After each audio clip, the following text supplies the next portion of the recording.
You'd think staying home meant being safe, but for Linda, it became the quietest danger she never saw coming. She stopped going out after surgery, then stopped sleeping, laughing, remembering, until one question changed everything. When was your last real conversation? This is the hidden epidemic stealing joy from seniors, and how one small connection can bring it all back. You'd think being home meant being safe, but no one told Linda how quiet safety could feel like a slow goodbye. That was the line she remembered most. It was something her neighbor, Janet, had said after bringing over a container of soup one afternoon. Linda had chuckled politely, not wanting to seem dramatic, but inside she knew it was true. After her knee surgery, Linda did what anyone would have told her to do. She stayed home, she rested, she avoided anything that could risk a fall or delay healing. Her adult children called once in a while, always with warm voices. "Just rest, Mom. Don't overdo it. We'll come by when things settle down." And at first it was comforting. The quiet, the stillness, the way her recliner curved perfectly into her back, the way she could sip tea and watch the snow dust the edge of her porch without needing to move an inch. But then, the days started blending. Breakfast felt like lunch. She'd wake up, shuffle to the kitchen, eat half a banana, and sit down with the TV on low volume, not really watching, just letting the noise fill the air like wallpaper. The hours floated by in a fog. Sometimes she couldn't remember if she'd spoken out loud at all. Sometimes, just to hear her own voice, she'd read a recipe aloud or repeat the weather forecast to no one. Her calendar stayed blank. The phone rang less. And the oddest thing? She didn't even realize how lonely she'd become, until she stopped recognizing it as loneliness. It just became normal. There was one day she remembers now that stands out. She'd misplaced her reading glasses. Again. She searched for half an hour, under the cushions, by the bathroom sink, in the kitchen drawers. Her knees were sore, her back ached, and when she finally sat down, frustrated, exhausted, she realized something strange. It wasn't just the glasses she'd lost. It was her train of thought. She couldn't remember why she needed them in the first place. That's when she knew something wasn't right. Her son, Chris, brought her to the doctor a week later, just a routine post-surgery checkup. Everything looked fine. Her incision was healing. Her blood pressure was steady. But the doctor paused when Linda struggled to answer a simple question. "When was the last time you had a real conversation?" Linda blinked. I'm not sure," she said. "I mean, I've talked to the TV. And my cat, Rosie." The doctor smiled kindly. But he didn't move on. Instead, he leaned in. "I'm not asking if you've spoken. I'm asking if you've been heard." That moment hung in the room like fog. No one had asked her that before. Not her family. Not even herself. It hit her harder than she expected. Linda had done everything right. She'd followed instructions. Taken it easy. Avoided crowds, stress, overexertion. She'd stayed safe. But something was slipping. Not just her memory, but her mood, her appetite, her desire to do anything. She hadn't felt in danger. Not in the traditional sense. But there was a creeping sense of fading. Like a light slowly dimming in a room no one had visited in weeks. Her kids assumed she was fine. She sounded fine. She didn't want to worry them. So she didn't mention the long silences. The time she'd forget what day it was. The fact that sometimes, the only voice she heard all day came from the microwave telling her the food was done. You see, there's something we don't talk about enough. How safety for many seniors quietly becomes its own kind of risk. Because safety without connection becomes isolation. And isolation, it doesn't scream. It whispers. It whispers through long afternoons without laughter. Through meals eaten alone in silence. Through forgotten birthdays and unanswered texts. Through mornings that start and end the same way, with a cup of tea and no one to share it with. Linda's story isn't rare. In fact, it's quietly common. All across the country, especially after illness or surgery, older adults are being told to just rest. And of course, we mean well. Rest is important. Healing takes time. But what we forget is that healing isn't just physical. There's another part of us that needs attention. A part that doesn't show up in X-rays or heart monitors. The part that longs to be heard, seen, remembered. So why do so many seniors like Linda feel this invisible weight when they do everything right? Why does staying safe sometimes feel like slowly disappearing? Let's talk about what really happens when safety turns into silence. You don't notice the loneliness at first. Comes in like a draft under the door, subtle, cold, and easy to ignore. Until one day you realize it's settled into everything. Your mornings, your appetite, even your memory. That's what started happening to Linda. A few weeks after that checkup, her daughter noticed something during a quick video call. Linda couldn't recall the name of the neighbor who'd brought her soup last month. The one she'd known for over 20 years. And when asked what she'd eaten that day, she hesitated. I think, maybe toast? Or was that yesterday? It was small at first. Forgetting names, misplacing simple things. But it wasn't the kind of forgetting that comes with aging. It was different. It had a weight to it. As if her mind was shrinking back from the world, pulling the curtains shut one memory at a time. The truth is, Linda's mind wasn't slipping because of age. It was slipping because she'd stopped talking. Stopped connecting. Stopped being engaged. No one tells you how essential conversation is, not just for your heart but for your brain, for your spirit, for your health. Imagine a plant placed in a dark room. It doesn't die right away, but day by day it starts to wilt. It stops blooming. Its color fades. Not because it's broken, but because it was built for sunlight. Built to grow in relationship with the world around it. That's what Linda was missing. Not medicine. Not therapy, but sunlight. Her meals became smaller. Not because she wasn't hungry, but because it didn't seem worth it to cook something nice just for herself. Her sleep was restless. She started waking up in the middle of the night with her heart racing. Not from a nightmare, but from a deep ache of emptiness she couldn't name. Here's the hard part. No one noticed. Not right away. Her children lived out of state, busy with their own kids, their own worries. They called when they could. They assumed, as many do, that if she wasn't complaining, everything must be fine. But fine is a tricky word. Fine can mean, I don't want to be a burden. Fine can mean, I don't want to worry anyone. Fine can mean, I've grown used to the silence but it still hurts. And silence, over time, becomes dangerous. Studies now show that prolonged loneliness can impact the brain just like a physical injury. It increases the risk of dementia, heart disease, depression, and even premature death. It can raise stress hormones, weaken the immune system, and make recovery from surgery far more difficult. But let's put the studies aside for a second. Because the real pain? It's not in the statistics. It's in the way your coffee tastes different when there's no one to talk to while you drink it. It's in the way you forget to smile, not because you're sad but because there's no one around to smile at. It's in the way the days stretch out like a hallway with no doors. And the cruel part is, most people don't realize it's happening. Not until something slips. A forgotten appointment. A phone call never returned. A friend they haven't seen in months. It's easy to think loneliness is just an emotion. But for seniors, especially those recovering from injury or managing chronic conditions, it's a risk factor. It's just as real as high blood pressure or diabetes. Just as dangerous. Just as deserving of attention. Have you, or someone you love, ever gone days without a real conversation? No small talk. No checking in. No laughter that fills the air and reminds you that you matter? If that question stirs something inside you, I invite you to leave a comment below. Not because the algorithm cares, but because someone else might read it and feel a little less alone. Sometimes even knowing a stranger feels the same way can be healing. You see, Linda didn't need a miracle.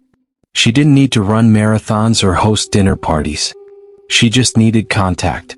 A reason to wake up and say, today I matter to someone. That's where the real shift begins. Because what if staying connected didn't mean getting dressed up, getting in the car, and navigating icy sidewalks or crowded stores? What if connection wasn't about distance, but about imagination? What if it was possible to feel seen, heard, and valued without ever leaving the living room? That's where we're headed next. Because sometimes the answer doesn't come from pushing harder, but from looking differently at the world around you. And Linda? Her story isn't over. In fact, it was just beginning. Linda didn't leave her house, but one small thing changed everything. It was a chilly Tuesday morning in February when a package showed up on her porch. Her granddaughter, Emma, had sent it without warning. Tucked inside the box was a handwritten card that simply said, "For when it feels too quiet. Let's talk soon. Love you always." Beneath the card was a small tablet. One of those simple ones with big buttons and a case that looked like it could survive a tumble off the counter. It wasn't fancy, but it had everything preloaded: video calling, a photo album, even an app that connected to a virtual knitting circle for seniors. At first, Linda sighed. Technology wasn't her thing. She still kept a paper calendar and wrote checks at the grocery store when she did go. The idea of joining some online group made her stomach flutter with doubt. "I don't even know these people," she said out loud to herself. But later that evening, when the sky turned purple and the walls began to feel a little too close, she touched the screen. One tap, then another, and suddenly her face appeared beside 4 others. Women her age. All knitting. All smiling. The audio clicked in just in time to hear someone say, "Oh Lord, I dropped another stitch. This scarf might end up being a pot holder." Laughter erupted. And just like that, Linda smiled. She didn't even realize she was doing it. Her needles sat untouched in her lap, but it didn't matter. She was there. She was with people. That night, she slept deeper than she had in weeks. That's the thing no one tells you. Connection doesn't require standing up. It just requires showing up. Over the next few weeks, Linda started joining the circle every Tuesday. Sometimes she talked, sometimes she just listened. They shared stories about grandkids, favorite soup recipes, and little gripes about aching joints or noisy neighbors. Nothing fancy. Nothing scripted. But every time Linda felt a little more alive. She found herself humming again while doing dishes, pulling out old family photos, making soup with a bit more care because she wanted to tell the group about it later. Her world, though still physically small, was opening back up. Because the truth is, joy doesn't always arrive on the front porch with fanfare. Sometimes, it slips in through a screen, through a voice, through shared laughter over dropped stitches. And it challenged a quiet belief Linda hadn't even realized she held. That because she couldn't go out much anymore, she had somehow stopped mattering. But here's the quiet reality so many seniors live with. When your body slows down, the world assumes you've slowed down entirely. They stop asking for your opinion. Stop including you in the planning. They tell you to rest, or just focus on healing, as if that's all you are now, a person in recovery. But you are more than a knee replacement. More than your aches or medications. You are memory. You are history. You are a soul with stories. And stories need someone to listen. Linda hadn't left her house in over a month. But she was laughing again. Remembering details again. Looking forward to Tuesdays. Not because she needed help, but because she was being herself again. Being seen again. And for those watching who feel a twinge of fear at the idea of technology, who think, "That's nice for her, but I'm not good with all those screens," you're not alone. Linda didn't know what she was doing either. But her granddaughter walked her through it. Slowly. With love. And now, she's the one showing others how to unmute their microphone. Because confidence isn't something you wait for. It's something that grows the moment you take the first step. And joy? Joy doesn't ask if you're standing tall. It just asks if your heart's still open. So maybe you've been healing. Or maybe you've just gotten used to the quiet. But what if this week was your moment? What if all it took was one gentle hello, one voice on the other end, to remind you that you're still very much here? And if you're thinking, But where do I even begin? Don't worry. We're going there next. Because sometimes, connection starts with something as small as a phone call. Or as big as saying yes to one new thing. You don't need to run a marathon to feel alive. You just need a reason to smile again. That's what Marta said, 78 years old, living in rural Pennsylvania and legally blind. Her legs don't carry her very far anymore, but her laughter carries through the phone line every Thursday evening during her weekly bingo group. She doesn't see the board. She doesn't need to. Her niece reads out the numbers and Marta just wants to be part of it all. Because what matters most, she says, is being expected. Someone waiting for you. Someone missing you if you're not there. That alone can keep a person going.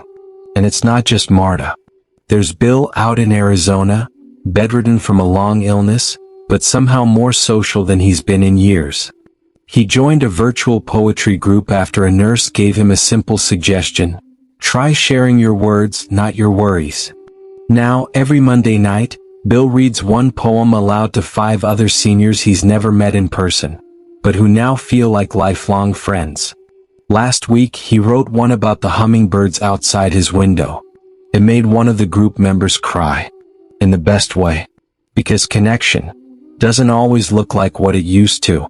It doesn't need a car or a cane or perfect hearing. Sometimes it starts with a pen, a voice, a hello. Let's talk about a few ways that spark can happen. No running shoes or travel plans required. There's a woman named Celia, 84, living in a retirement complex, who does something beautiful. Every Sunday she hosts a memory-sharing call with her grandkids. They pick a year, any year, and ask her what it was like. 1956, 1972, the year her husband proposed, the year her daughter was born. Celia's not just connecting, she's teaching. Passing along pieces of a world that only lives in her stories now. And her grandkids? They're learning more about life than any textbook could offer. Then there's James. He doesn't do video calls. Doesn't even own a computer. But once a week he writes a letter, to an old military friend, to his cousin in Florida, or to someone he found through a senior pen pal group online. Someone prints the email. James handwrites a reply. It gets scanned and sent back. Simple. Beautiful. Real. You see, there's no right way to stay connected. Only your way. Maybe it's a virtual book club with people who still believe in turning pages.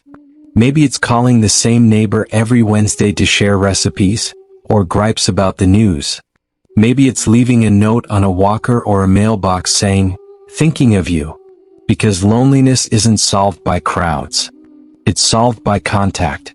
And sometimes one voice is enough. You don't need 50 people. You just need one. One person to remember your name. To ask how your soup turned out. To miss you when you're not there. And the best part? Most of these things don't take much. Just one yes. Just one small moment of reaching out. So if you've ever thought, I don't want to bother anyone, or they're probably busy, or no one wants to hear from me, please hear this. You're not a burden. You're a blessing. You're a voice someone is waiting to hear. And if you've already found a little way to stay connected, maybe a phone buddy, a shared prayer line, or a photo exchange with family, would you mind sharing it in the comments? Someone else might see your idea and think, hey, I could do that too. There's power in what we pass along. Because these aren't just tips or tricks. They're lifelines. Threads that pull us gently back into each other's lives. And when we follow them, however softly, we remember something deeper than all the noise of the world. We matter. We're needed. And we are not alone. Let's keep going.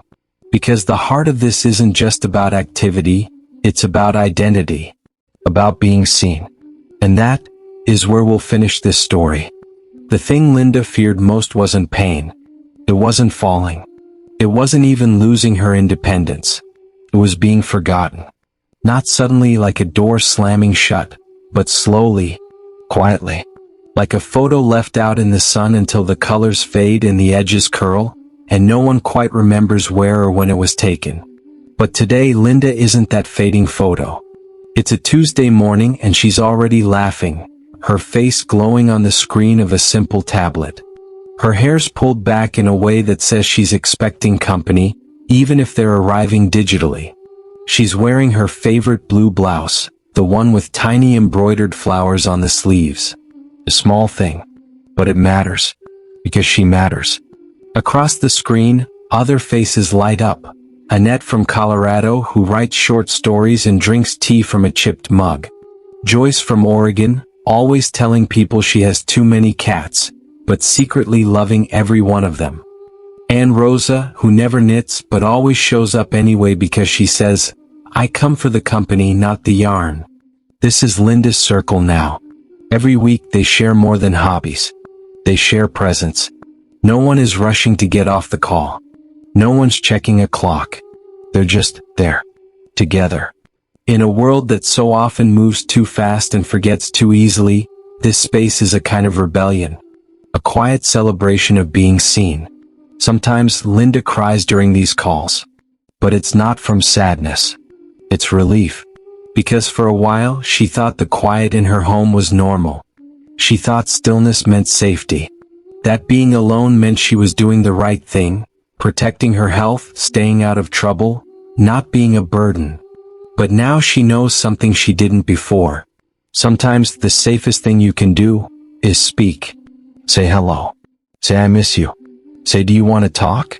Because connection doesn't just warm the heart. It steadies the mind. It even helps the body heal. We don't need to be surrounded by noise, but we do need to be known. And here's something powerful. You don't have to wait for someone else to make the first move.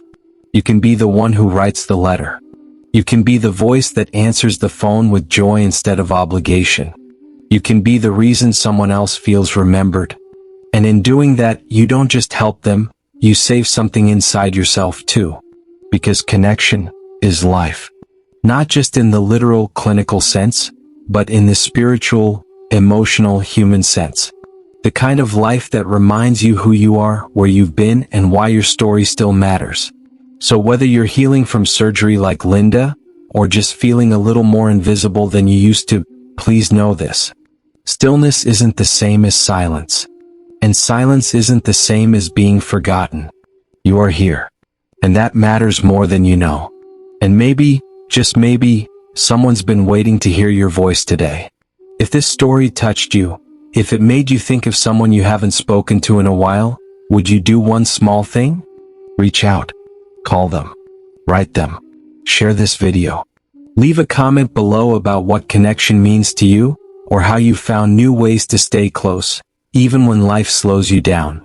And if you'd like more videos like this, stories that remind you you're not alone, that your life still holds joy, meaning, and strength, subscribe to Everyday Seniors. We'd be honored to have you here. Because even in the quietest moments, connection is what keeps us alive. Thank you so much for watching all the way to the end. It truly means a lot. If you found this video helpful or inspiring, please give it a thumbs up. Share it with a friend or loved one who might benefit. And leave a comment below. We love hearing your thoughts and experiences. And don't forget to subscribe and hit the notification bell so you never miss out on our latest tips and uplifting advice for living your best life at any age. Now, if you're ready for more wisdom and encouragement, just click the video that's on your screen right now. It's packed with even more insights made just for you. Take care, stay positive, and we'll see you in the next one.